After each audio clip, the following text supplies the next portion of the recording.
Everyone, if you'd like to come in and find a seat, we'll get started for this evening. My name is Betty Weiss. I'm the city planner with the City of Santa Barbara, managing the various programs we have in the planning division, including being a team member for our Plan Santa Barbara process. And I just have a few preliminary comments. Again, thank you all for coming. This event includes a city zero waste program, and so I just have one or two housekeeping items for you. Oh, that's okay. I'm not going to really display. These materials here, the plate, the cup, and the napkins, as well as food scraps, are compostable. So you'll notice at the back of the room we have a special bin. It's yellow, and that's where the compostable waste goes. We also have a recycling container in case someone brought something to be recycled, but we have compost, and then there may be something, if you have a question about it, you could put it in the regular trash, but otherwise we'll be composting. Thank you. Also, you may have noticed that the library is having a minor construction project, and it affects the restrooms for this building. So there are public porta potties right around the corner, out the main door and down the drive on the right.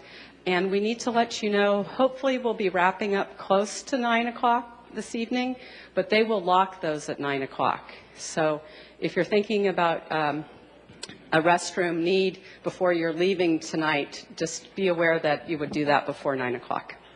Okay, so that's highly professional technical planning work that I do every day. But really now we'll turn the meeting over to Daniel Isofano and John Ledbetter to introduce our workshop. Thank you for coming. Okay, thank you all very much for coming out this evening. Again, my name's Daniel Isofano. I'm one of the consultants hired by the city to assist with the Plan Santa Barbara program. We're very excited to see yet another great turnout. Last week we had upwards of 130 people, which is a great showing, and once again we have that here this evening, so we're really glad that you're taking the time to help us. Let me just get a show of hands. How many people have come to at least one workshop in the Plan Santa Barbara series? And then for how many of you is this the first workshop that you're attending on this round of Plan Santa Barbara? Excellent. So maybe 2/3, 1/3 new people, and that's really great. We hope to continue to build the numbers. We've been reaching well over into the thousands of people, whether it's through the website, through meetings, through public hearings and discussions. The Planning Commission, the City Council are all very directly involved, and expect them to be continuously involved all the way through. We have always a good turnout and great leadership here in the city on both the City Council and the Planning Commission, and we'd like to acknowledge them and give them a round of applause for that leadership role, because that's what's making this all possible. Thank you. And on the agenda tonight, we're going to spend a little bit of time on just the background of Plan Santa Barbara, why we're doing this, and what progress we've made to date. A lot of work has been done by city staff, by all the groups I just mentioned, and by a lot of you. I mean, over the last year and a half, 2 years, there have been an enormous number of meetings, outreach sessions to neighborhoods, as well as the larger public gatherings of this sort. So all of that together is going to be summarized for you. But as always, we can't do justice to all the richness that we've heard in the feedback, and you really should check out the various reports that have been delivered along the way. John will talk about that in the course of his presentation, but also on the website. And if you go to plansantabarbara.org, you'll see a whole library and essentially electronic library of meeting reports and documents, studies, maps, a lot of resources that you'll be able to take advantage of. This evening, though, we're going to focus on something we call the Policy Options Report, which is, again, a tool that staff are using to help us understand the range of possibilities that we have before us as we think about future of Santa Barbara. And there are no conclusions made by any means, but we're trying to set the range of policy options. And in the last set of workshops that were held back in April of this year, just a couple of months ago, we were able to look at some specific issues like amount of future growth. And we all learned that, by and large, we're in a very narrow band from very limited growth and targeted growth to almost no growth, or what would be virtually zero growth. So you're in a pretty good company there. The question is, for the amount of increment of growth that we have left, how do we deal with it? Where does it go? And are there specific community benefits or land use types or facilities that you feel are essential to making this a healthier and more sustainable city? Because that's something we also heard, that in the light of what's happening in the world at large and with climate change and other issues before us, there's a great need to address that here, and a great desire to see how we can be not only an innovator but a leader, as the city of Santa Barbara has been over the decades in areas of land use planning, environmental planning, and ecology. So we hope to share with you some of the highlights of that policy options report.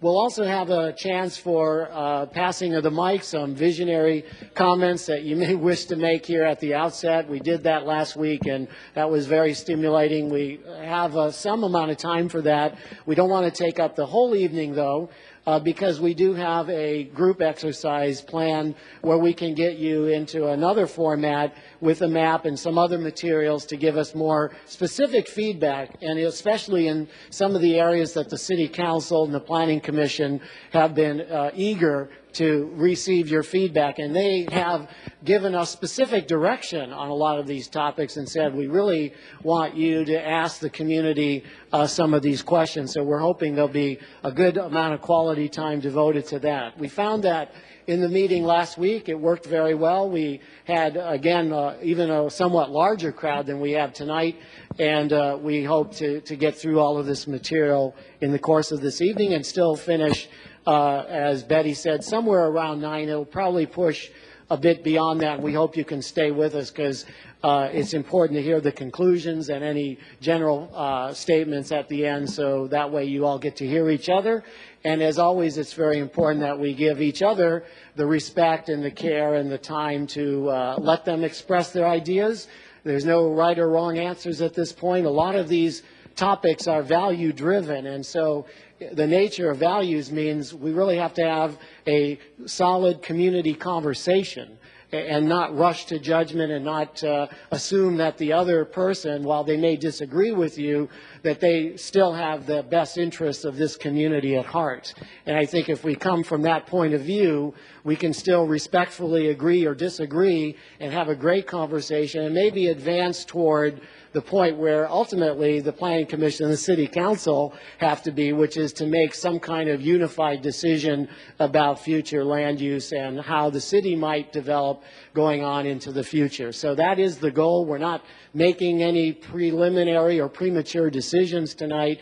It is really part of this ongoing conversation. And again, I can't say enough about last week. We had a lot of intensity, a lot of ideas, and a lot of energy. But at the same time, we had a very respectful group, and we hope to continue in that same vein this evening.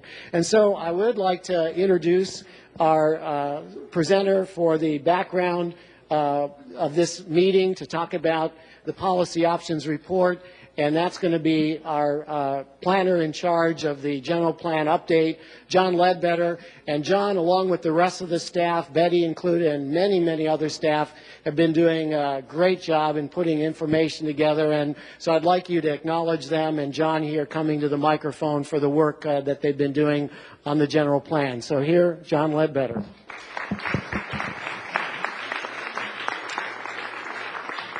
Thank you for the nice introduction, Daniel, and welcome everybody. I see a number of familiar faces from last week, and please bear with me because I'm going to give you the same presentation I gave the folks last week. But let me just jump right in here with our objectives. The objectives of tonight are, as Daniel said, to specifically give you a progress update, to define the challenges that we face as a community to becoming more sustainable, to encourage feedback on our policy options that we're proposing at this point, both through our report, through these exercises, and also to discuss and map these key policy options, and that really is the hands-on part of it that we're doing in the exercises.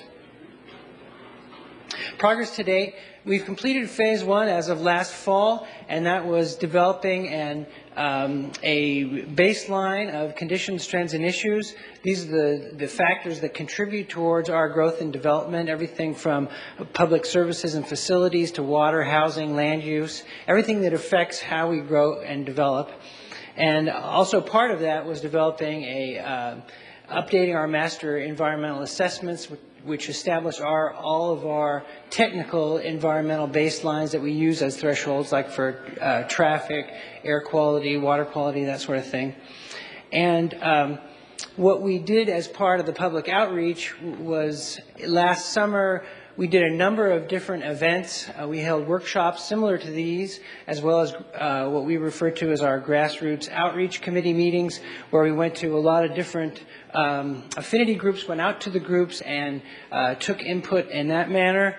As well as we did a citywide brochure looking to take specific comments on the types of questions that we were asking during the workshops and at the grassroots outreach meetings, as well as our website, using that as a tool to solicit public input.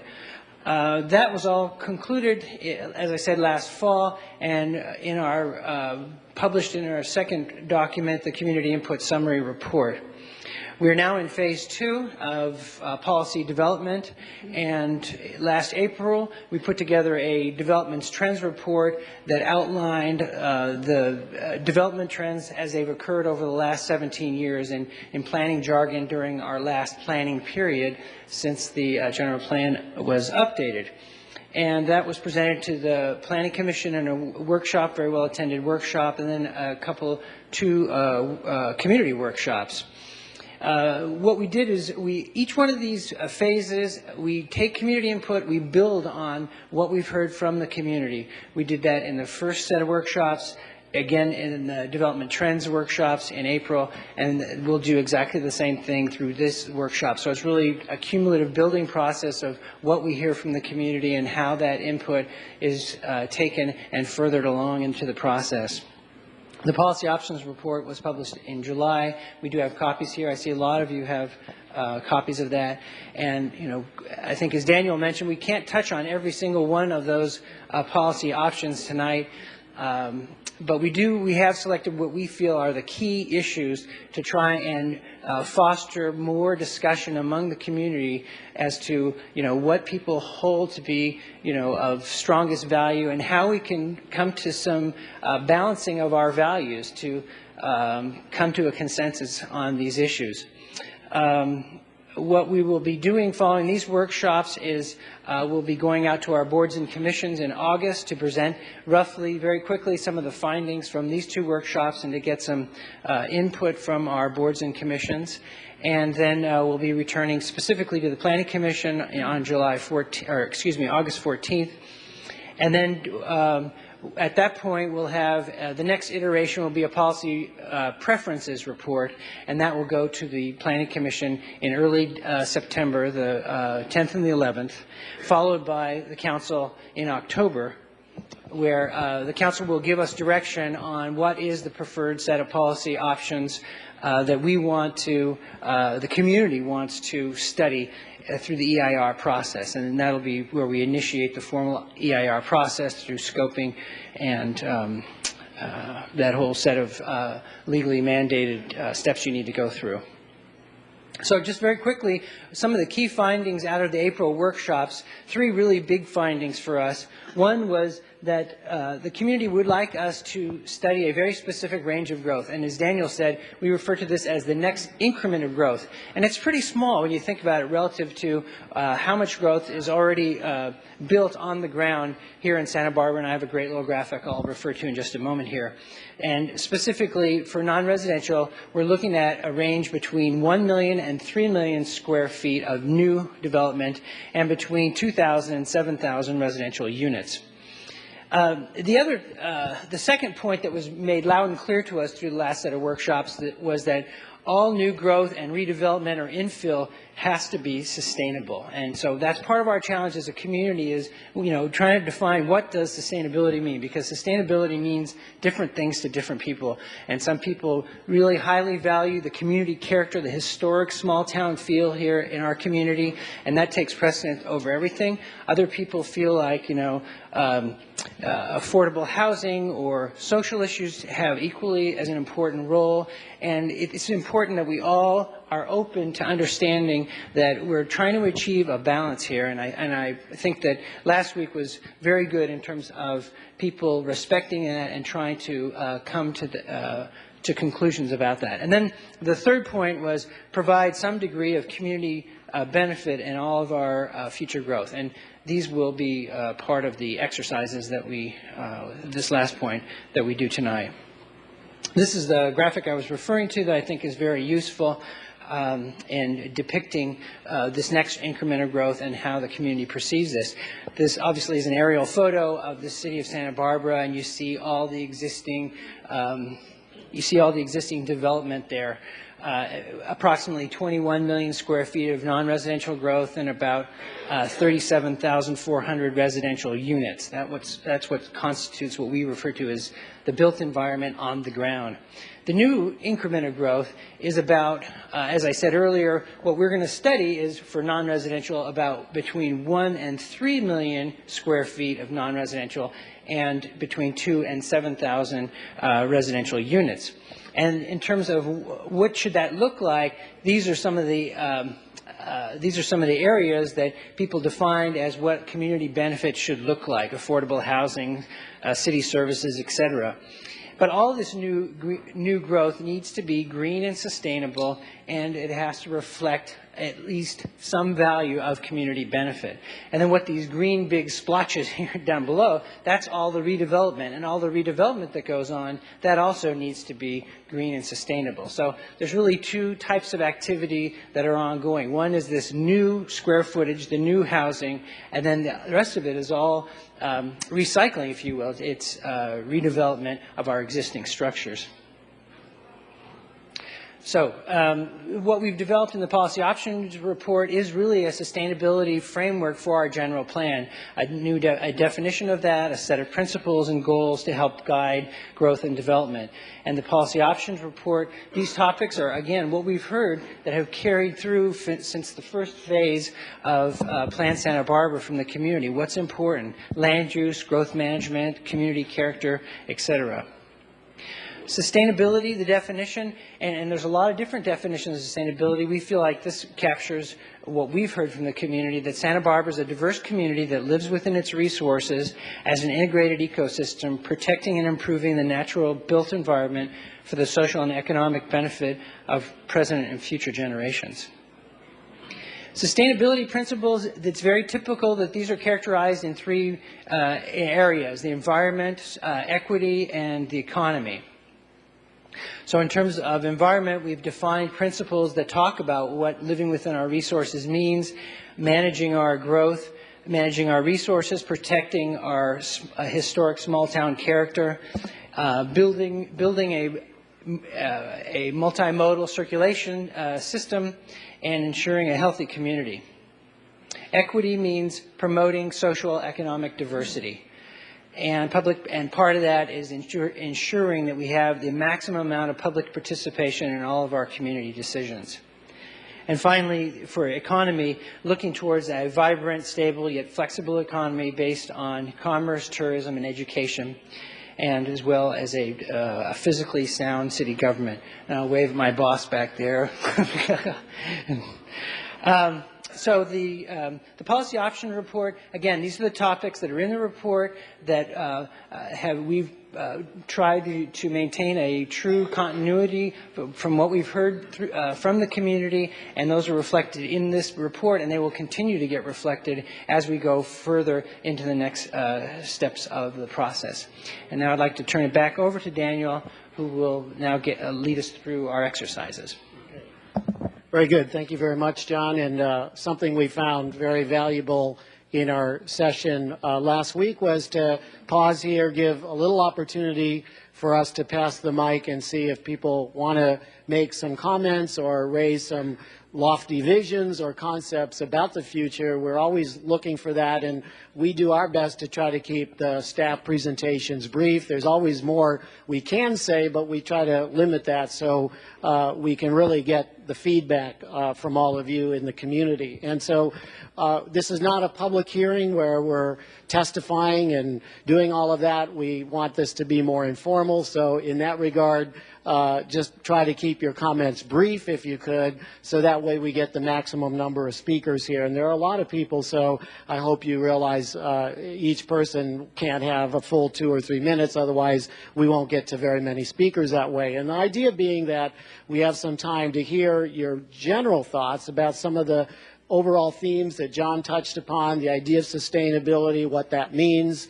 He alluded to the fact that it does embrace a lot of different perspectives. And so what we have, though, in this community is a strong belief in living within our resources. That goes back a number of years now, and you were really at the forefront of thinking about this before the term global warming or climate change even came about. And so I believe you should be proud of that fact, and you've always taken a strong position with regard to protecting the quality of the environment, the quality of the natural and built environment, having a place that people really can prosper and enjoy. And so now, though, we face some new challenges in the 21st century that are well beyond what we might have thought 100 years ago around the time when Santa Barbara got going. So we certainly want to see if there's some thoughts about that. And then before we go into our breakout groups, we'll have a little more to say about that exercise. So let me just get a sense of anybody would like to comment here, and we'll pass the mic. Again, as I said, we won't be able to get to everybody. We'll do our best, and again, if you could keep your comments brief. John and others will pass the microphone around, and we'll have to say one person gets only one shot at it, because that way we cover more people in the brief time we have here. So this lady, I think, John, has a hand up, and then, oh, Connie as well. So we'll take it from here. Yes, whoever, Connie has the mic, so I would say that's where we go first. Go ahead. I don't know whether it's on, but I think it is. Okay? I'm Connie Hanna, and I'm chairman of the Sustainable Communities Committee of the Santa Barbara League of Women Voters. After 10 years of studying sustainability issues, we have seen that this is a critically important concept, but very broad and very complex. For that reason, it can be used to support a great many different agendas. For example, we're concerned about the shortage of affordable housing. We regard that as an absolute necessity. But with our present 60-foot height limit and 4-story buildings, 85% of the housing being built is expensive condos for the very wealthy. Only 15% of that new housing is required to provide even mid-range, middle-income housing. Almost nothing is being built now for low-income people or renters. We've concluded that reducing the height of buildings might lead to some smaller condos with lower ceilings that could be in a lower price range. 4 stories of such units can be built within 40 feet in El Pueblo Viejo and within 45 feet elsewhere. The League has been actively circulating petitions to control building heights, along with several other major organizations. We've collected thousands of signatures from people who expressed their concern about the large, bulky buildings that are now being built and the lack of affordable housing. They feel that the new mixed-use buildings threaten the charm, small-town ambience, and views in Santa Barbara. We are going to ask the city to plan more workshops that would concentrate on the key issues of density, mixed use, and traffic. The city must ask the public how much downtown density they want before the general plan is updated. Okay, very good. Thank you, Connie. Very well done. And I think this lady here was ready to go. Yes, ma'am. Great, thanks. Your name, please. Yeah. Okay. My name, how's this for the mic? Is that good? Good. Okay, my name is Diane Channing. Closer? Okay, there we go. I'm a 20-year resident of Santa Barbara, and I chaired the steering committee for the revised neighborhood preservation ordinance. Despite assurances from our talented architects that only design mattered, the community finally came to the realization that size and human scale did matter, and the MPO update included restrictions on house size. The community now needs to decide if height matters and if human scale is still important. We are a design-conscious and compassionate community, and I think we're a caring community because of our human scale and quality of life. We support a housing authority that provides housing to our most needy while maintaining the highest standards of design and human scale. It's my fear that if we lose our human scale, we will lose our sense of a compassionate community and become just another city, perhaps with better weather. I firmly believe that we are capable of growing with careful regard for those qualities of size and scale that attracted many of us and continues to attract people from all over the world. It is my belief that we can solve our growing pains without resorting to name-calling or personal attacks, which do not help us include all in our shared vision. Thank you. Very good. Thank you. Well done. Okay. Sorry. Let's get some other people in. Let's see. Tim, there's a gentleman right there, please. If you could go and introduce yourself. Thank you. I'm Dick Flax. I'm chair of the SBCAN, Santa Barbara County Action Network Committee on Housing, Open Space, Transportation. We call it the HOT Committee.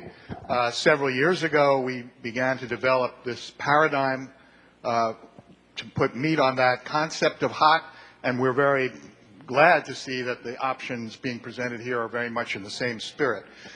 There's a lot we could say, but the point I want to make is to foreground is this.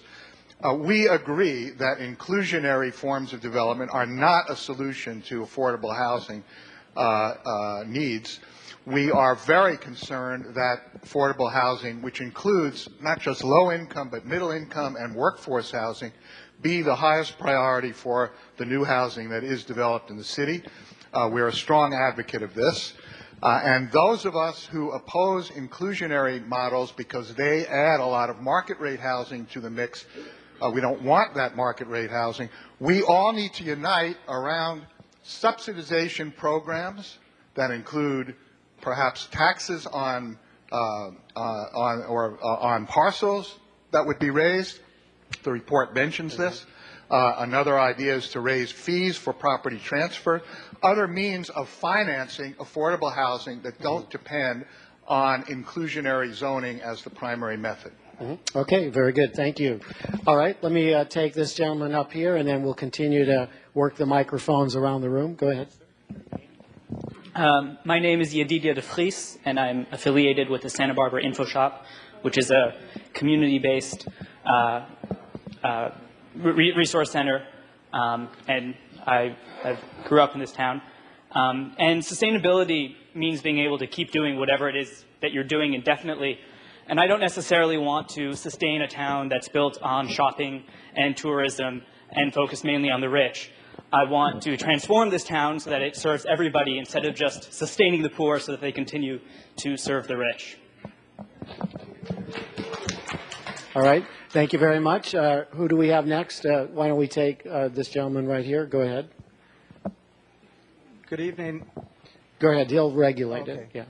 Bruce Bartlett. I'm currently on the City Planning Commission, but I'm speaking tonight as a native Santa Barbaran. And before we all break out into our groups and talk about what's wrong with Santa Barbara, I did some research since the last workshop, and I just wanted to remind everybody why this town is the city that it loves and how did we get to be this way, and we should think about this as we move forward. And this I found in the history of Santa Barbara after the 1925 earthquake, which was published immediately after that, and many of the photos show all the buildings in rubble.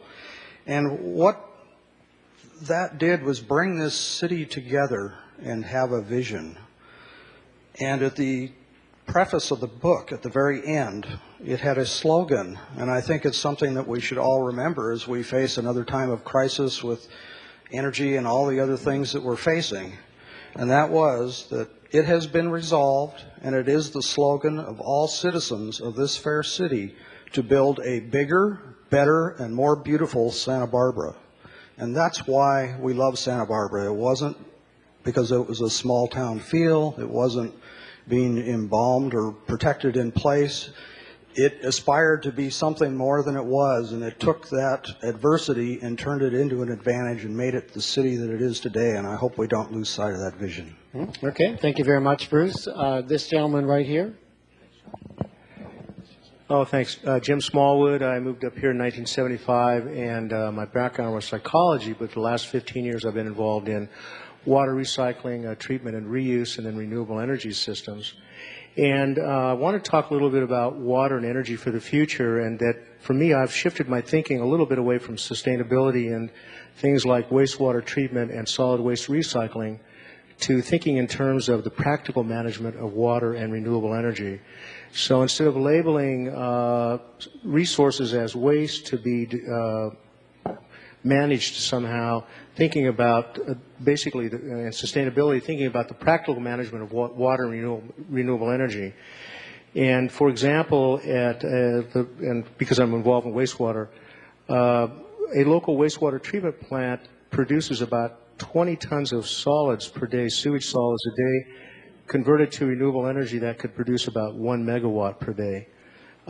10 million gallons of water is discharged in the ocean every day. That adds up to about 3 billion gallons of water, or enough water for 73 million people per year if that water were treated differently and recycled and reused. So I'm encouraging us to think about the practical management of water and renewable energy, and looking at some of these sources as opportunities to protect and produce more water for the future and renewable energy instead of rely on petroleum-based energy. And also, just to speak a little bit about affordable housing, a lot of those communities really lend themselves well to water recycling and reuse and renewable energy systems. That kind of thinking really works well for those designs as well. So just think about that. Thank you. Great. Yeah, thank you. Very well done. Why don't we take right there, Tim? Thank you. We'll just keep moving the microphone, and John, and then Tim, and back and forth. Go ahead, ma'am. Thank you very much. My name is Suzanne Elledge, and I'm a principal planner in a local land use planning firm. And first of all, I'd like to thank staff and the consultants for all the information that you've been organizing so that we can have this dialogue and distributing to all of us. Thank you very much. And secondly, I'd like to just take a moment to acknowledge what a special community we have. I've attended the past workshops and was particularly uplifted at the last City Council meeting because of the quality of comments that I've been hearing, the thought that's gone into the comments that I've heard. We have a very creative and dedicated community, and we have historically. And I just think that everybody should recognize that. We're all working together to make our community better, and I really appreciate it. It is the community that I'm seeking to preserve as part of this general plan update process. And I say that because there have been references by many people, and in fact it is in the policy options document, about our small town character. And with respect to small town character, I'm borrowing from Martin Luther King here. I'd like us to also examine the content of our character, meaning, in other words, to what use do we put our beautiful buildings? Are they sustainable? How do we prioritize our land uses? Do our policies generate the kind of jobs and housing that support socioeconomic and ethnic diversity in our community? Secondly, with respect to small town, I'm sure that the residents in the latter half of the 19th century and the early 20th century also loved and sought to protect their version of Santa Barbara as a small town. But this is a condition that's relative to a specific time and historic context. In today's context, we remain a relatively small town, even though our physical build-out and population have significantly increased over the last 150 years. Natural growth is inevitable, and we must manage it and plan for it responsibly. It's not responsible to try to avoid change and altogether or to attempt to perpetuate our 2008 small town as the appropriately sized small town of 2020 or 2030. With these concerns and priorities in mind, I've joined a local group of engaged citizens called Santa Barbara for All. We've passed out some information earlier, and we do have some flyers on the back table. If you'd like to have some more detailed information about what we're doing, we are preparing some formal comments for the policy options. But I just want to briefly go through the principles that we're using to evaluate the policy options. First of all, we must establish a community that maintains its diversity, ethnic, racial, occupational, demographic, and economic. We do not wish to be a town of the newlywed and the nearly dead. We need policies and programs that help us maintain our diverse character. We must establish a jobs housing balance to the greatest extent reasonable and possible. That is, to house those who do the economic and civic work of the community within the South Coast region's borders, and not to export our housing needs to adjoining areas. We must also maintain the aesthetic values that characterize the design, architecture, and visual appeal of our community, honoring our history, but always being open and willing to evolve to meet the pressing needs of the future. And that's what I think, that's the critical juncture that we're at right now. And we want maximum participation of the public in the political decisions that affect their lives. So very quickly, some of the objectives that are in the policy options document that we support and we will be supporting as we look at specific policies: zoning and land use ordinances that reflect form-based coding. Residents living no more than 1/2 mile from a transit stop, a park, or a recreational area, an elementary school, and a basic food store. Allowance for natural growth rate of approximately 1%. That has been our historic growth rate. A community where travel by automobile is primarily for long distances, vacations and weekends, and mass transit, biking, and walking to meet everyday needs, where parking needs are met by remote lots instead of downtown real estate.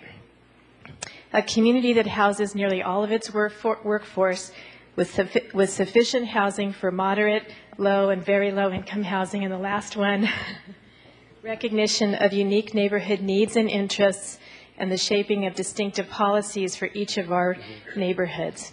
So thank you. And I do have more information if anybody would like it. Okay, thank you all very much. Okay, we have the next person ready to go. Your name, please. My name is Dorothy Littlejohn. My organization, Pueblo, represents low-income working families, and as such, we would like affordable housing units to be mixed in with other income levels. By mixing in together, we do not become ghettoized like some parts of the Lower East Side and parts of Isla Vista. As an example, those new units on Chapala Street, for the future, we would like to see those mixed-use housing include a few smaller units for very low-income workers, very low. And by mixing these units, we wouldn't have clusters of wealthy and then clusters of poor. We also know that we need open space to play and relax. Our children and pets need to walk and run in open space. So these spaces need to be designed in with the mixed use, even if it means we have to raise the heights in some cases, because we just don't have enough room to keep spreading out.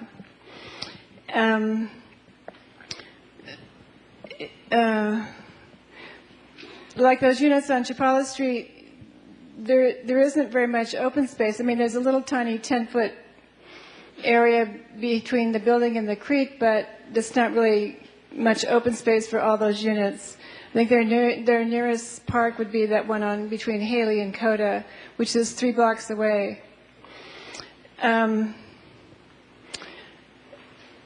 Additionally, the downtown district, which includes housing, I'd like to see the parking space requirements be eased so that they don't have the same parking requirements, that they should actually have less parking requirements because they don't actually need so many cars because they're close to transit. So that would reduce the land to be used more efficiently and not be used for parking. Okay. Rain runoff, he mentioned the water management. Rain runoff from buildings should be allowed and designed to go into the landscaping around the structures instead of draining out to the ocean, so that we can preserve the water and use it wisely in the future. Okay.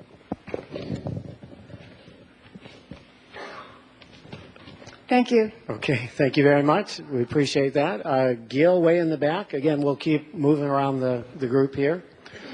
My name is Gil Berry. I've been a local architect here for 33 years. The inclusionary model results in a 15% affordable units and 85% high-end market units. If we have a growth rate of just 0.5% per year, 200 new units are built a year, we get 4,000 new units over 20 years. The 600 new affordable units take only 600 of the existing 20,000 commuters off the freeway. We get 3,400 new high-end units, which will not be affordable to the service workforce because experience in Orange County has shown us that building new units does not lower the price. The 3,400 new high-end units will house a population of 10,000, which will in itself create the need for an additional 10,000 new service workers to service them.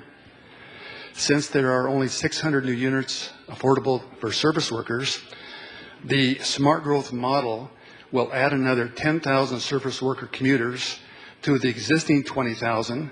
So in 20 years of smart growth, we will have 30,000 commuters. The smart growth model makes our housing problem significantly worse instead of better. Now let's look at traffic. The 10,000 new population will own 6,000 new cars, and even if this population living along transit corridors sometimes rides the bus to work or walks to the shops, studies have shown that they still put an average of 10,000 miles a year on their car instead of the 12,000 miles a year put on by people in the suburbs. So the new population living in the new smart growth projects combined with the 10,000 new commuters will significantly add to our traffic congestion, and the result of the high density smart growth model, even with some riding the bus and walking, will be level E gridlock in 20 years. Studies have shown that every town that has adopted smart growth has experienced a significant increase in traffic in the areas where high-density projects were built. Okay, very good. Thank you very much. We'll bring Paul into it. Hi, Paul Poirier. I'm with the USGBC. I'm the president of the new California Central Coast chapter, which is Ventura, Santa Barbara, and San Luis Obispo counties. And the reason we formed our organization here is we've been doing green building and sustainable design in town for quite a long time, but we've been doing it in a bubble, and we're hoping to bring the national research of the United States Green Building Council to our community. They do have a lead for neighborhood development standard that they've been working on to figure out how to do the right kind of urban growth that minimizes the impacts of development and urbanization on the environment and on the community, and how a compact and dense downtown, it's essential that it's connected to a transportation network, reduces the impact on the environment. And, you know, our transportation network isn't a completed link yet. You know, you can't really get from the airport to the downtown area efficiently. You can't get from the train station to various portions of town, from neighborhood to neighborhood, very effectively. And I think that's part of the problem. That's one of the main backbones of our community that we need to be able to get together.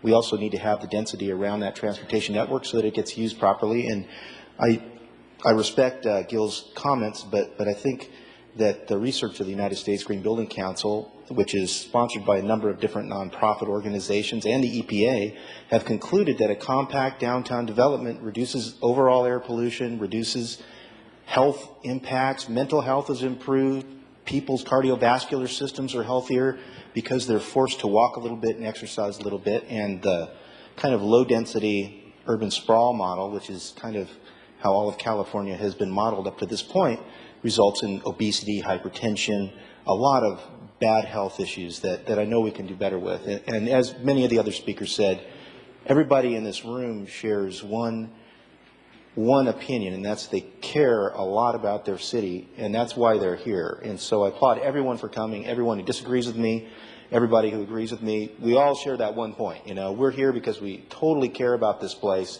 and we know it can be the best city possible. And to share Susan Elledge's comments, we all need to work together to understand everyone else's perspective so that we can come together. But I do have a couple of other points besides just urban sprawl. I think that the reason that these big units are happening in these downtown areas, the only thing that's going to happen between 40 and 65 feet is residential, because the commercial growth is limited to 3,000 square feet per parcel. And will you really feel better about a project if it's 40 feet high and it has luxury condos than one that's 65 feet high? Probably not, because it's still not going to address the affordable housing issue or the workforce housing issue that we have in town. And I think that the residential multifamily standards that the city has are very suburban in the way that they're designed. And perhaps having a standard that would allow you to build maybe 900 square foot units without a deck, you know, I'm sure that's sacrilege in terms of a suburban design standard, not to have an outside deck on a unit. Are you crazy? But if you think about putting a bunch of 900 square foot or 1,000 square foot units all in a big multifamily building with a deck, it will look like a wall of decks because the units aren't big enough to have any variation in them. So the architects, being savvy and knowing that a building will look much more elegant if there's a deck, some wall space, a window, another deck. That's why you're ending up with 2,000, 3,000 square foot units in these buildings in the downtown area, because with the current standard requiring a deck for every unit, that's what it's going to take to get the thing passed downtown. So we need to look at some other cities and realize that, yes, a deck is a premium to be paid for by some people who can afford it, but perhaps a young professional who's working in my office or a family or a young couple with maybe one child could live in a much smaller unit than 1,800 square feet, and maybe they can sacrifice that outside private deck area for some common area in a courtyard garden, a very popular, very beautiful down in Santa Monica. So there's some other models the architects can come up with, I think. And my last pet peeve, 2-car garage or a 2-car carport required for every house in the city. As you can see, people, if gas prices keep going up, people aren't going to be able to afford to drive their cars anyway. But what's really causing a lot of trouble in neighborhoods is the churning of the housing stock, because somebody needs an extra master bedroom. They have an 800 square foot house. They have to add 401 square feet. They immediately have to tear down their house because they have a 1-car garage built up to the setback. And when they tear their house down, they'll say, oh gosh, it's going to cost me so much. Might as well build more than the 401 square feet I need, or sell it to somebody who realizes they'll just tear it down and build a 4,000 square foot house. So I think that led to the whole problem of the NPO, and is just changing the demographics of our neighborhood instead from incremental change to big drastic change. So anyway, those are a few of the things I'm thinking about. Thanks.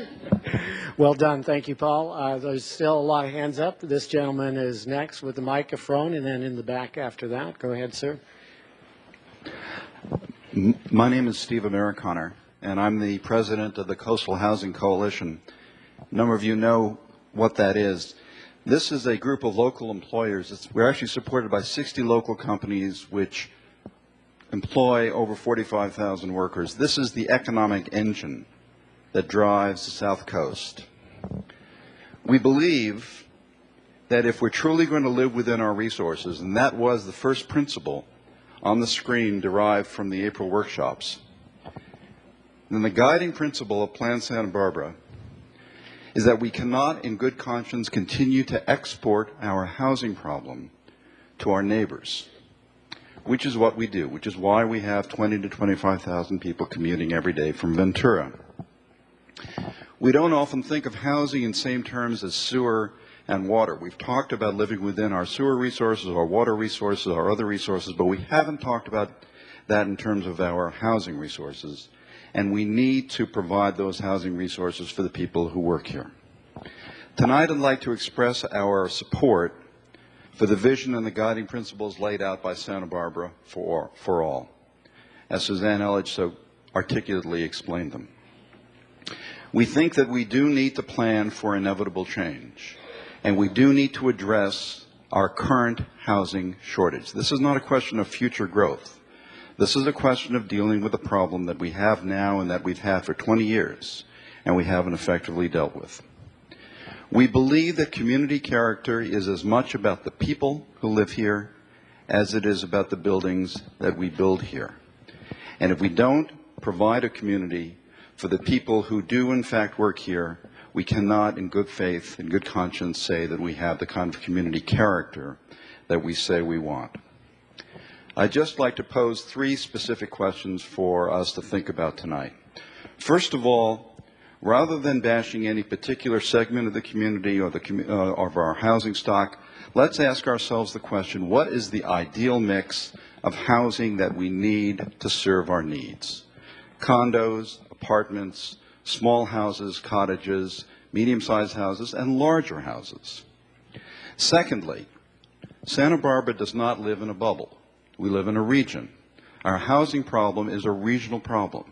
We need to think about and come up with specific ways of talking to our neighboring communities about how we can collectively address our housing shortage. And third, while there's a lot of time being spent dealing with the inclusionary housing notion, I would ask us to think more expansively. There is not enough money in the public treasury to solve our housing problem. The only way it's going to get solved is with private capital. How can the city adopt policies that will encourage the private market, whether it's employers, builders, both, and others, to contribute their capital to help solve this problem? Thank you. Okay, thank you very much. Well done. The lady in the back row there, go ahead, ma'am. So I feel like Your name, please? Emma, and I just wanted to I want to address the reason that we're discussing about units and housing, and we're kind of forgetting about all the other things that are very important and the reason why people are lacking housing. And that has to do with the sense of community. Like, how are we going to build units that cannot sustain the people that are living in it? If we build more types of communities where the houses had the food growing there, the water supplies, wouldn't that help the people who actually cannot afford the houses by having their food production, their water resources at home? And the transportation. At the same time, these people wouldn't have to drive to a store back and forward a couple of times a day and work to basically save all that money to spend in gas and eventually for the water supplies and all of that. So, I mean, if we're going to try to solve this problem, I feel like it has to go in like a bigger spectrum. We cannot only look at units. It comes with a lot of more things, and I feel like we have to look at the units, the housing, but also like the production of food within the houses, more like communities. I don't feel like building units is going to solve any problems here in the city. Okay, thank you very much.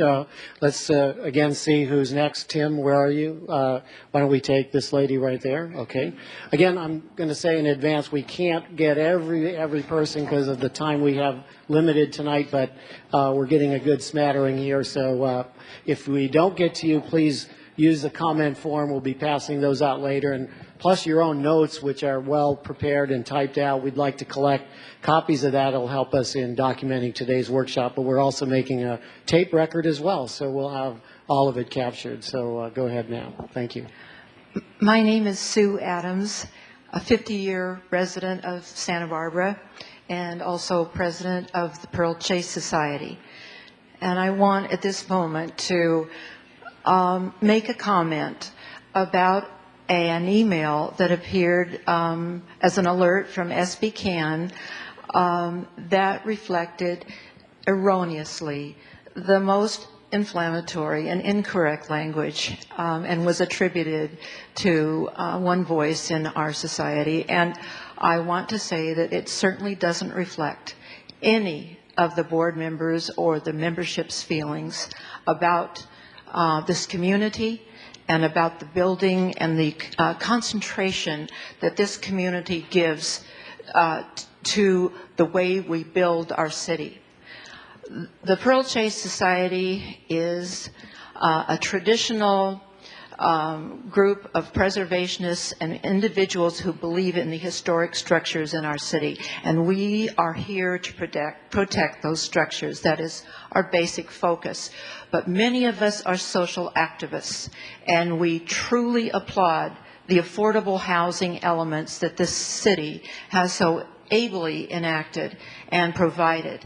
And particularly at this time, I would personally like to, as most of the planners know me through some of the projects that I've been involved in affordable housing and homeless housing, applaud that the efforts that this city has taken, that today there are over 32,000 housing units that are affordable housing.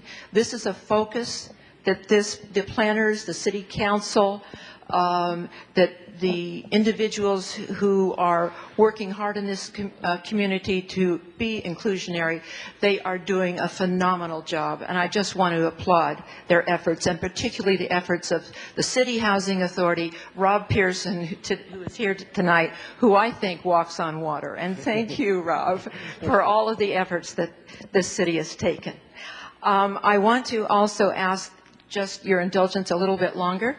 In the revised general plan, I would like that plan to reflect the 226-year history of this city.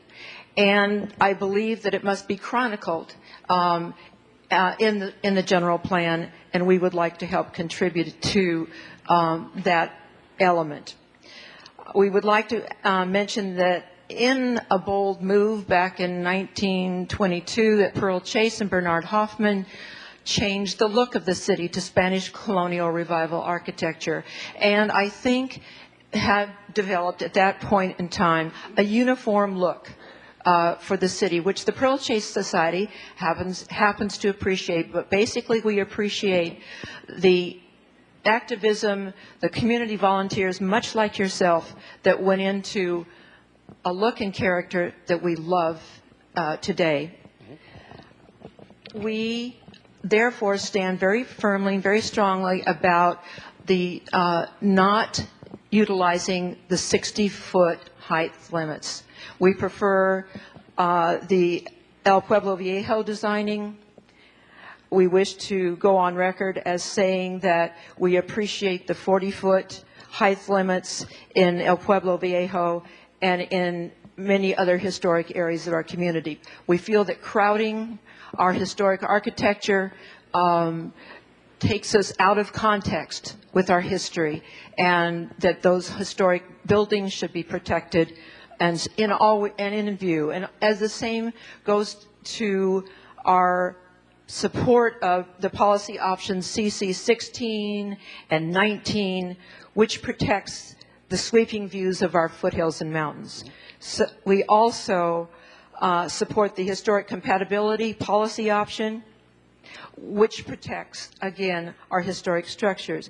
And we would hope that in policy option 18, which adapts an assessment and a budgeting for the preservation of public parks and facilities, that the city might consider a budgeting, an assessment for the preservation of some of our city-owned historic landmarks, and county-owned. I'm thinking of the county courthouse, which is in $45 million in deferred maintenance and is in critical condition. But thank you very much for your attention. Very good. Thank you. We appreciate that. In the back here, we have a gentleman right there to your right. And we have maybe 5 or 10 minutes so we can get to the next part of the workshop this evening. So again, try to be succinct, and we'll get more people to comment, and we'll still get our whole workshop agenda completed. Go ahead, sir. Hello. Thank you very much. My name is Joel Rodriguez Flores, and I'm a board member for Pueblo. So the first thing that I wanted to mention is I read an article in The Nation recently by Barbara Ehrenreich, where she says that if nowadays if a place is truly beautiful, you can't afford to live there. And so we have to remember that this is a problem that we're seeing not just here in Santa Barbara, but across the country, in Key West and many other places, that working people are being driven out of the places that are the most beautiful. You know, people talk about preserving the character of this historical city, and I can assure you that everybody or most of the people who live here appreciate that character too, but some of us don't get to enjoy it. I'm an immigrant from another country. I lived most of my life in the biggest city in the world, and it took me a long time to get used to Santa Barbara, which is pretty much the opposite in a lot of ways. But I definitely appreciate it now, and I appreciate it most of all because of the natural beauty that exists here, which is something that predates even the city's 200-some year history and goes back to even when the Chumash lived here. Okay. And so I think that it's important to keep in mind that everybody should be entitled to enjoy a fair living condition in this city and in this community, and that otherwise, as somebody mentioned before, the problem is just being sent to other places. I don't hear anybody talking about defending the beauty of Isla Vista, where most of the county's rental housing is concentrated, and where students and low-income families who work in Santa Barbara live in substandard housing conditions because Santa Barbara doesn't want to give up that character. And I also want to say that preserving the beauty and the Mediterranean character of the city that gives it its charm isn't mutually exclusive with building housing that meets the need of the working population. I read the email that was circulated by SBCAN, and even if the comments about tourists and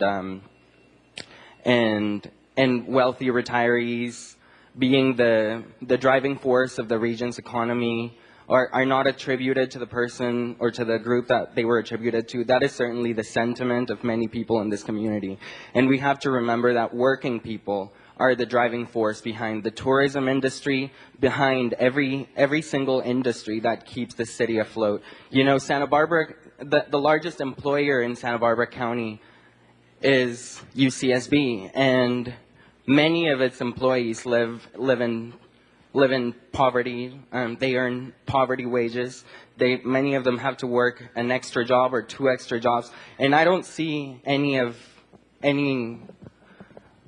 janitors or other employees from UCSB who do that type of work here. You know, we also have to remember that at these types of hearings, it's great to hear these well-researched and passionate opinions, but oftentimes it is the people who have the loudest voice who get heard in the planning process. And as I look around, I don't see a whole lot of people of color who are the predominant, who are disproportionately represented in the service industry. And I also don't see a lot of young people. We have to remember that. I don't know if this is something that people think about, but I want to think about the future. I want to think about what my life is going to be like 60 years from now, because hopefully I will be around then. I heard somebody mention that we'll have another 6,000 cars in Santa Barbara. I sure hope not, because that's not my vision of the future. My vision of the future also incorporates efficient mass transportation. I was recently in Japan, where I saw excellent mass transportation in cities with a much higher density than Santa Barbara, and I saw them side by side with historical buildings, by the way, some of which are more than 1,000 years old, certainly older than anything in the Santa Barbara area. Okay. And so I want to remind people that none of these things are necessarily at odds with one another, but we have to try to reconcile all of these different things that right now are being put as opposite interests, like the environment and the working force, by people who have certain very, very specific agendas that are being masked behind these sort of talking points. Very good. Thank you very much. There's a gentleman here. We'll go right on to your name, please. Thank you. Hi, I'm Jared Schwartz, and I'm Executive Director of Just Communities, which is a nonprofit social justice organization based here in Santa Barbara. As I was looking through the policy option report, as I heard the presentation, I was very excited to see the definition of sustainability and that it included the three principles of environment, equity, and economy. As I looked through the report, though, what I noticed was a lot of recommendations and a lot of goals around environment, some around economy, but not a single goal specifically related to equity and very few policy recommendations. And so I just hope as we move forward, we can really address that and both find some specific goals around equity as well as make sure that we weave equity into every single other option and every other single policy that we look towards. Mm-hmm. Okay, very good. Thank you. I think this gentleman right there, Tim, you haven't spoken yet, right? Okay, go ahead, sir. I just have a couple of brief comments. First, in the topic of diversity, I'm John DeVore. I'm a meteorologist here, been here almost 50 years. Okay, if you look at the 2000 census data for the socioeconomic characteristics, Santa Barbara City matches almost exactly those of California. We are not out of balance with the state. Number two, if you have an imbalance in something like jobs and housing, there are two sides to that inequality. You can either increase the housing or you can decrease the commercial side. And I think it is a mistake to add any more commercial development in this town. Thank you. Okay, very good. Thank you. There's a gentleman right here, please. Okay, go ahead. Yeah. Okay, and we have time for maybe just a couple more. So the gentleman in the back, and then we'll be going into our workshops. Go ahead. My name is Aaron Luckett with Akina Solar, and my thoughts are in conjunction with the Community Environmental Council, Fossil Free by 33, the architecture viewpoint of Architecture 2030. And I want everyone in our community to look skyward to an abundant source of energy that we can all harvest and make our own power for our homes, businesses, etc. And if we could one day even feed back the SCE generating facilities in our foothills and push power back to Ventura and Santa Maria and San Ynez and show everyone how to do it. Thank you. Okay. Thank you very much. In the back row there. Yes, sir. My name is Faramars Nabavi. I'm a resident, and I want to speak on two things. One, I want to echo what Aaron from Akina Solar just said. I think it's crucial that in terms of looking at architectural standards and land use, that we support sustainability, that undue restrictions not be placed on items such as solar panels or alternative paving to have permeable surfaces to recharge groundwater. Just supporting sustainability should be a theme throughout any type of code revision. The other point that I want to make is with regard to transit.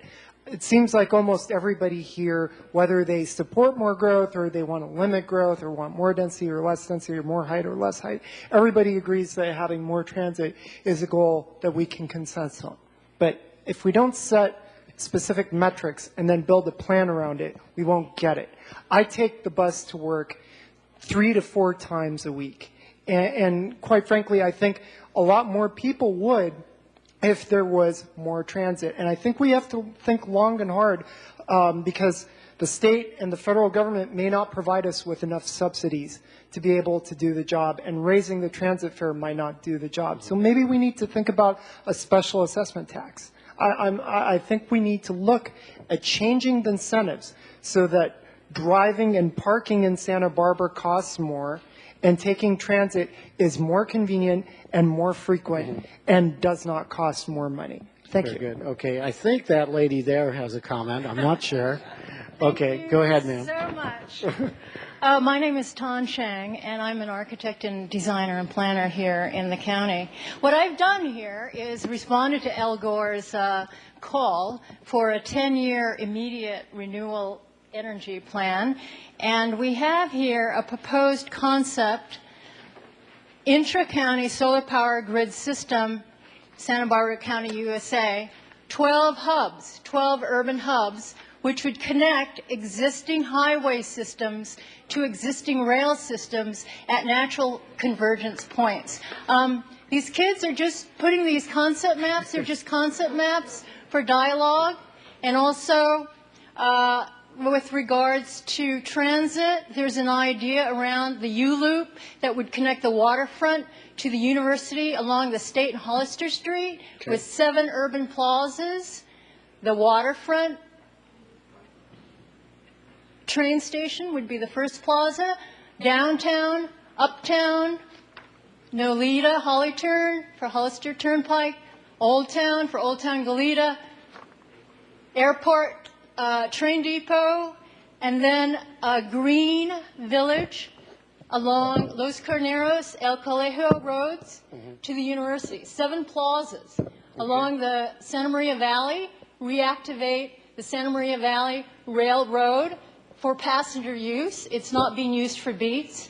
And then along the Santa Ynez River valleys, we can have, with 12 hubs, the initial solar power grid infrastructure, which would be solar panels, everything oriented due south, parking for a variety of multi-transport vehicles.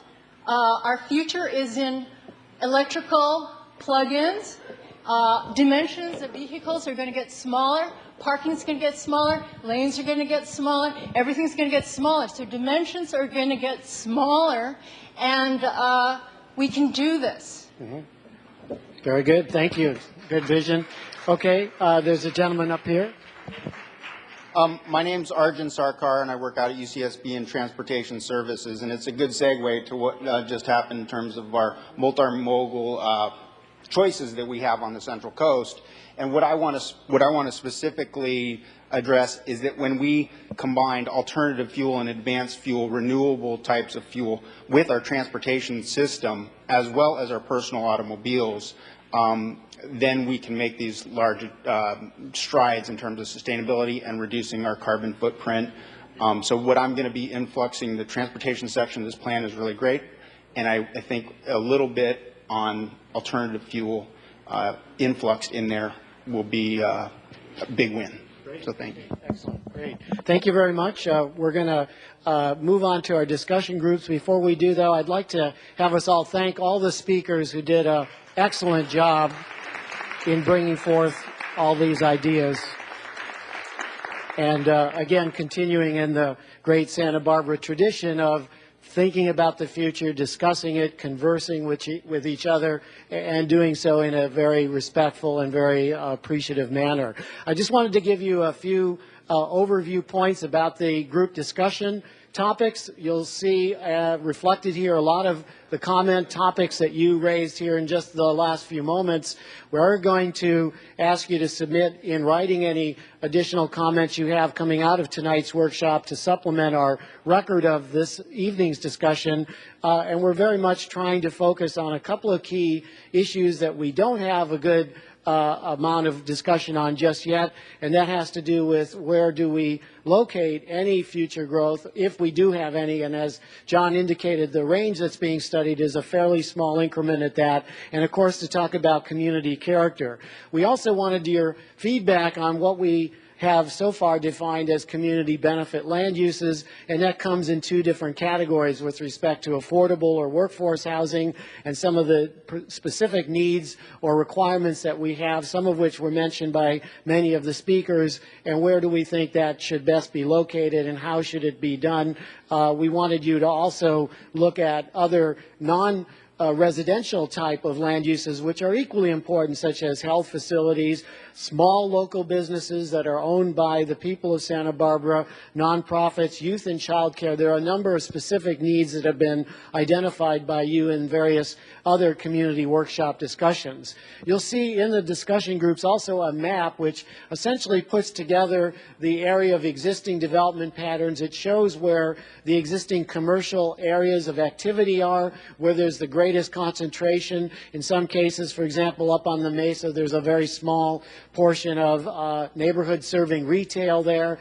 This is just calling that out, and we'd like to have your feedback about this map and essentially asking you, how do we make Santa Barbara a healthier and more sustainable community development pattern? What are the ways of doing that? Is it through enhanced connectivity, as some of you just said, with regard to transit and mobility? Is it by trying to conserve some of the views and natural resources, or maybe all of the above, including housing that is targeting specific needs in the community? So we're not trying to steer you in any one particular direction. That is really a mapping exercise for you to express your thoughts and to have a good dialogue with your colleagues here in the room.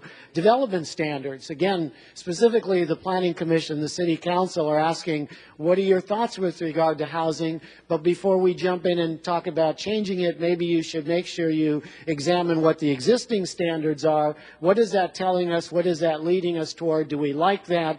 And then if there are some concerns about it, how do we change it? We so far have identified some optional packages to deal with that, with no specific answer yet, but just the desire to study the impacts associated with any of these different options for how we address building height, parking, and transit and location of housing, and other design issues as well. So that'll be a very interesting discussion. And then last is the issue of so-called secondary units, otherwise known as granny units. Where should they be? Should they be fostered at all? Is that a good strategy, a bad strategy? The planning staff would really like your feedback on those questions. So just to give you an orientation here where we're going to go next, on your name tag is a number which indicates the group number, and I'll just point to where they are, but nobody moved just yet. And so in the back of the room is groups 1 and 2, and you can see where they are. The numbers are there on the flip chart stands. Then up here is group number 5, and off to your right here in the front is group number 6. In the rooms outside through the exit door where Tim is waving, you have groups 3 and groups 4, and that'll cover everybody. If you want to have a group discussion in Spanish, we also have Carlos and B. So en español, un otra room, cuaderno, not quite sure of that word, but un otro lugar. And B and Carlos will take you in that direction. So we wanted to make sure there was a group that was working entirely in Spanish and Espanol for your convenience there. So we'd like to get you into those groups. We look forward to a great discussion. Thank you very much, and we'll see you here at the end. All right, take care. Well done. And thanks to all of you for sticking with us to the end of this workshop. We've been very, very happy with the turnout, and again, we thank you from the City Council, the Planning Commission, who have been the key sponsors here putting this all together. Also, don't forget to turn in your comment cards if you have any notes or elements in writing that you want to give to us. We'd like to collect it so we have that for a record of tonight. I've gotten several of the written out comments that people had, and that's really useful to us in putting a summary together. Don't forget to also visit our website, uplansb.org.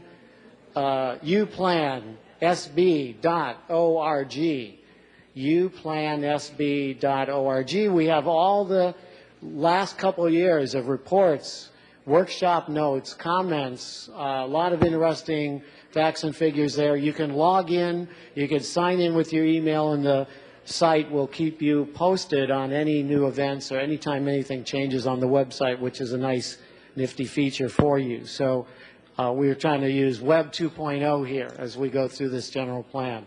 Okay, so group number 1 is going to start off. If you just have the reporter to come up and give us 1 or 2 key points. This has to be quick so we can celebrate and move on. Go ahead, group 1.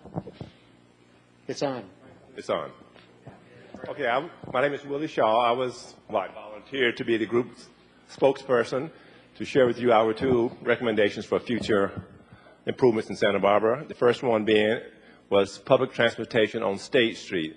Our group came to the conclusion that and recommended that all automobile traffic on State Street from Cabrillo, from the ocean up to Sola, should be terminated and only allow bicycle traffic and public transportation.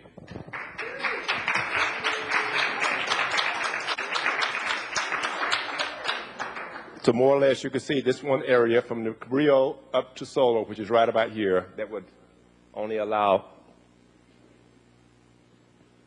public transportation to transport passengers, pedestrians along State Street with bicycle traffic only. And our second recommendation was concerning developmental standard study. We chose option number 1, if you can see this in the back. That being building height no more than 60 feet, maximum space 1 unit, unit size 400 square feet as opposed to 600 square feet. And also the difference being design standards with the option. Thank you very much. Group number 1. So let's try group 4. Do we have 4 ready to go? Okay.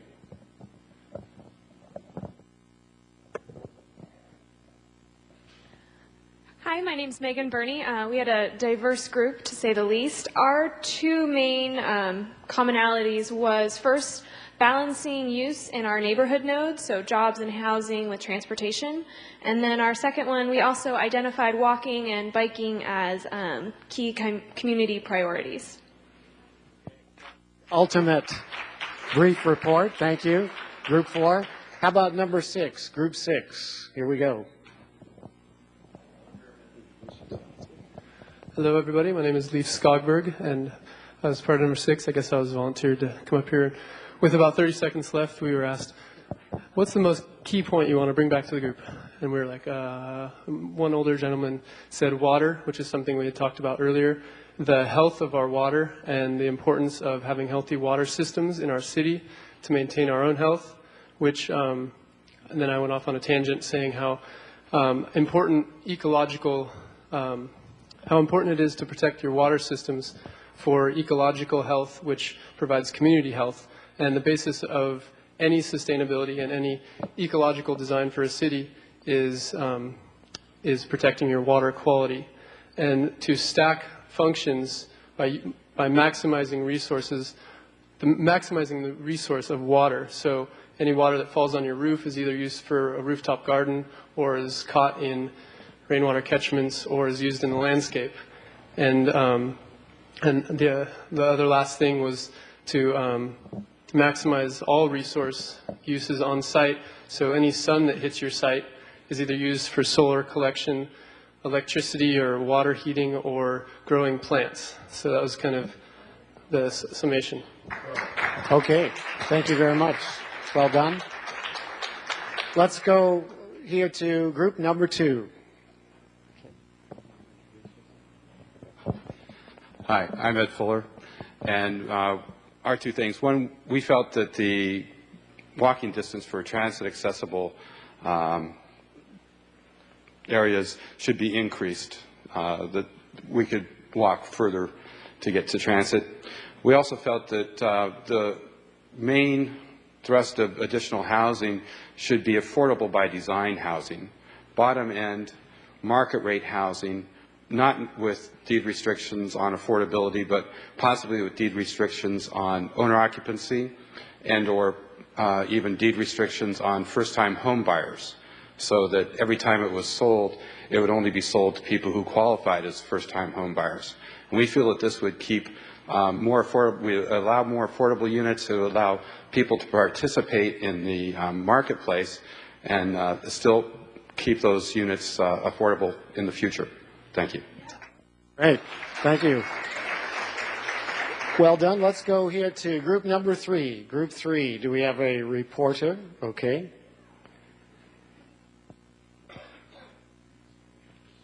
Thank you. I'm Suzanne Elledge, and I was in group number 3, and we also had a very diverse group with lots of different ideas. And I don't think we developed consensus on a lot of those ideas, but they all got written down by Danny, so I know that they're going to be considered. But we did come up with consensus on 3 main points.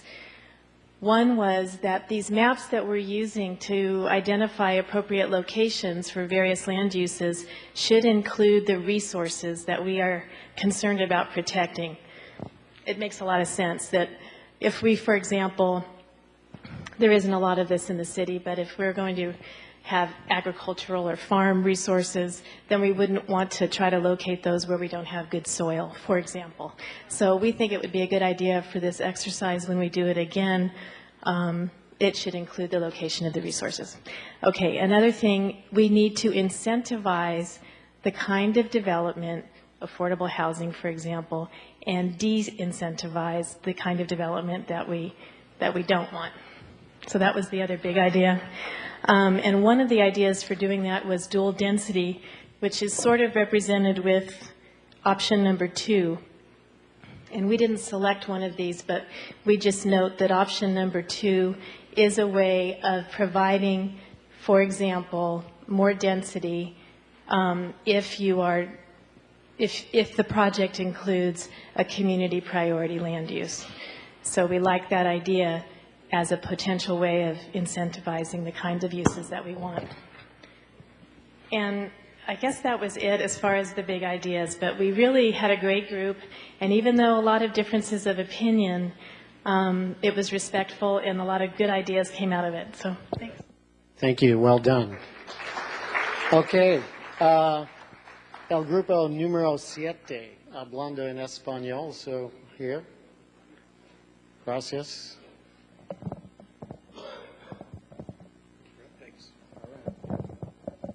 Buenas noches, mi nombre Good es evening. Dora María Pérez. My name is Dora Nosotros María Pérez. cogimos 3 puntos We importantes have 3 important points que le concierne demasiado aquí al condado de Santa Bárbara. that El have to primero do es, with here in the county of Santa Barbara. The el first primero one es que is that provea más to provide lugares recreativos para jóvenes more recreation places for the de las youngsters, edades de 13 a 17, 18 años, que es muy importante para ellos. That's quite important for them.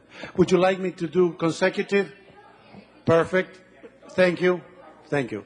I was just doing simultaneous and I needed somebody to say that. Thank you. Okay, y otro de los puntos importantes es el transporte para los jóvenes que estudian. The other one is an important part for transportation for the students that study and that they live. Que viven aquí en Santa Bárbara y necesitan el transporte para ir a asistir a la Universidad de California, aquí en la UCSB. That they live in Santa Barbara, but they need the transportation to be able to go to UCSB. Que se requieren más camiones express. Required more express buses. Que pasen con más frecuencia. To have buses that go with more frequency. Y otro punto importante para el condado de aquí de Santa Bárbara es el transporte para las personas que vienen de Oxnard a trabajar a Goleta. Another important part for the whole county of Santa Barbara is the transportation for those people that come from Oxnard or Ventura coming to work in Goleta.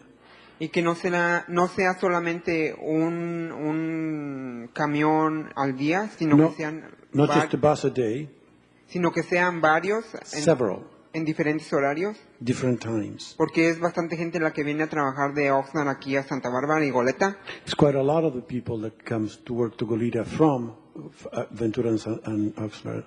Y creo que eso ayudaría demasiado aquí al medio ambiente de Santa Bárbara. That also will help the environment in Santa Barbara. Y le ayudaría a su economía. It also will help the economy of Santa Barbara. Eso es todo, gracias. That's it. Thank you. Gracias. Okay. Thank you very much. Beautiful. Group number 5. Number 5. 2 people, 1 idea each.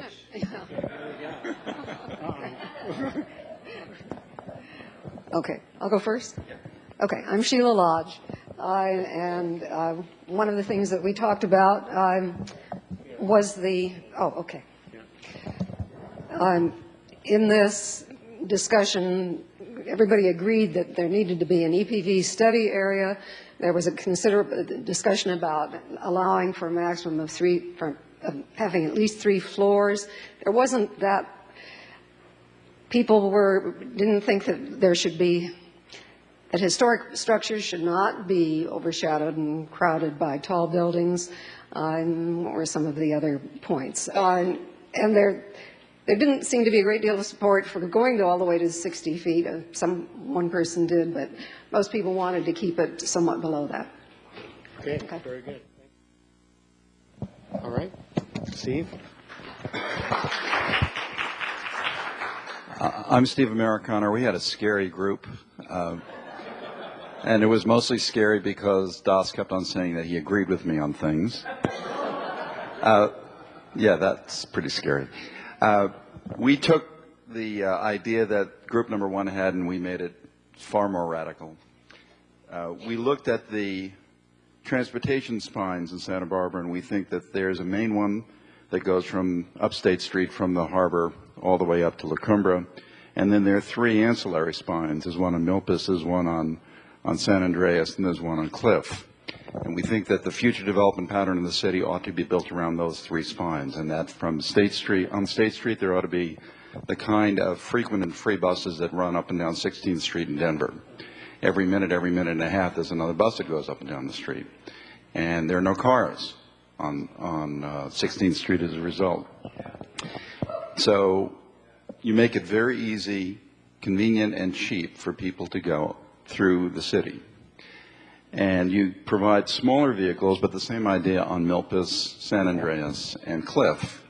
And then you provide the density zoning along those spines. So within a block, 2 blocks on either side of those spines, you allow for increases in density and reductions in parking. The city 30 years ago allowed the downtown property owners to get together, and instead of building scattered site parking on every site, they said you can build your buildings, you don't have to provide on-site parking, you provide money to the city will build centralized parking. That's why we have a system of 12 garages and parking lots now. That works well for the downtown for bringing customers in. Follow the same idea, allow people to build along the spines, denser, allow them to provide half the amount of parking, and instead of building parking and using the space for that, have them every year pay into a transportation management fund that's used to fund the shuttles that go up and down the street. And so the property owners pay for that into perpetuity.